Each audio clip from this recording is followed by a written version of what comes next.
సత్యవాడలో సుబ్బారావు అనే రైతు ఉండేవాడు. పొలం పనులకు బండి లాగటానికి అతని వద్ద 2 ఎడ్లు ఉండేవి. వాటిలో ఒకటి చనిపోయింది. దానికి బదులుగా మరొక ఎద్దును కొనుక్కు రావటానికి సుబ్బారావు తన కొడుకును వెంట పెట్టుకొని ప్రయాణమయ్యాడు. దారిలో తినడానికి సుబ్బారావు భార్య అతనికి 3 రొట్టెలను చేసి ఇచ్చింది. తండ్రి కొడుకులు సంతకు వెళ్ళి వెతకగా ఒక ఎద్దు దొరికింది. బేరం కుదుర్చుకొని ఆ ఎద్దును కొని తిరిగి వస్తూ దారిలో ఒక దిగుడు బావి కనబడితే అక్కడ రొట్టెలు తినడానికి తండ్రి కొడుకులు మెట్లు దిగి కాళ్ళు చేతులు కడుక్కున్నారు. సుబ్బారావు కొడుకు మూట విప్పి 3 రొట్టెలుండటం చూసి, నాన్న, నాకు ఆకలిగా లేదు, నీకు 2 నాకు 1 అని అన్నాడు. ఆ దిగుడు బావిలో 3 దయ్యాలు కాపురం ఉంటున్నాయి. రైతు కొడుకు అన్న మాటకు అవి హడలిపోయి పైకి వచ్చి, బాబు, మమ్మల్ని తినకండి, మీరు ఏ పని చెప్తే అది చేస్తాం అన్నాయి సుబ్బారావు తన కొడుకుతో. రైతు అవి దెయ్యాలని, తమను చూసి భయపడ్డాయని గ్రహించి, మా వెంట వచ్చి మేము చెప్పిన పనులన్నీ చేస్తే మిమ్మల్ని తినం అని అన్నాడు. మీరు ఏం చేయమంటే అది చేస్తాం అన్నాయి దెయ్యాలు విధేయతగా. సుబ్బారావు అతని కొడుకు కొత్త ఎద్దుతో పాటుగా దెయ్యాలను కూడా ఇంటికి తెచ్చి వాటి చేత అడ్డమైన చాకరీ చేయించుకోసాగారు.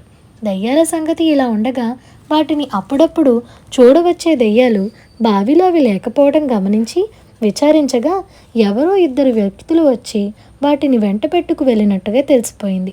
ఆ పాత దెయ్యాలను వెతుక్కుంటూ ఒక కొత్త దెయ్యం సుబ్బారావు ఇంటికి వచ్చి వాటిని ఒక పశువుల కొట్టంలో చూసి, మీరు మీ బావిని వదిలిపెట్టి ఇక్కడెందుకున్నారు అని అడిగింది.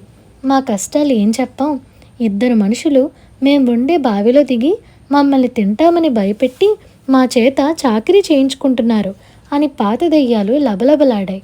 అదెంత పని, నేను ఈ మనుషులను అమాంతం చంపేస్తాను, నన్ను ఈ మూల దాక్కొనియండి అన్నది కొత్త దెయ్యం. ఇంతలో సుబ్బారావు తన కొడుకు పశువుల కొట్టంలోకి వచ్చారు.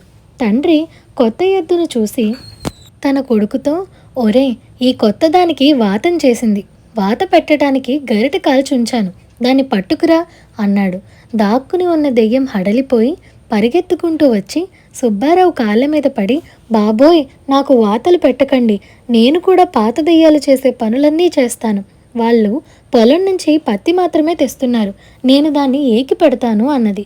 ఆ మాట నేనే చెబుదామనుకుంటున్నాను, ఇక మీద నాకు పొలం నుంచి తెచ్చే ముడి పత్తి చాలదు, ఏకిన దూది కావాలి అన్నాడు రైతు. తరువాత పాత దయ్యాలు కొత్త దయ్యాన్ని తిడుతూ, నీ ప్రయోజకత్వం అడుక్కు తిన్నట్టే ఉంది, మమ్మల్ని చెరవిడిపిస్తానని ప్రగల్భాలు పలికి ఉన్న చాకరీకి పత్తి ఏకడం పని కొత్తగా తెచ్చిపెట్టావు అని అన్నాయి. వాటి సహాయంతో ధనవంతులైనాక సుబ్బారావు అతని కొడుకు వాటిని తిరిగి అడవిలోకి వెళ్ళిపోమ్మని, ఇక పైన మనుషుల్ని ఇబ్బంది పెట్టడానికి వీల్లేదని బెదిరించి పంపించేశారు. ఇదండి ఇవాల్టి కథ. ఈ కథ మీకు ఎలా అనిపించిందో మాకు కామెంట్ సెక్షన్లో చెప్పండి. అలాగే మీకు ఈ వీడియో నచ్చినట్లయితే like, share, subscribe to Priya stories Telugu. Thank you for watching.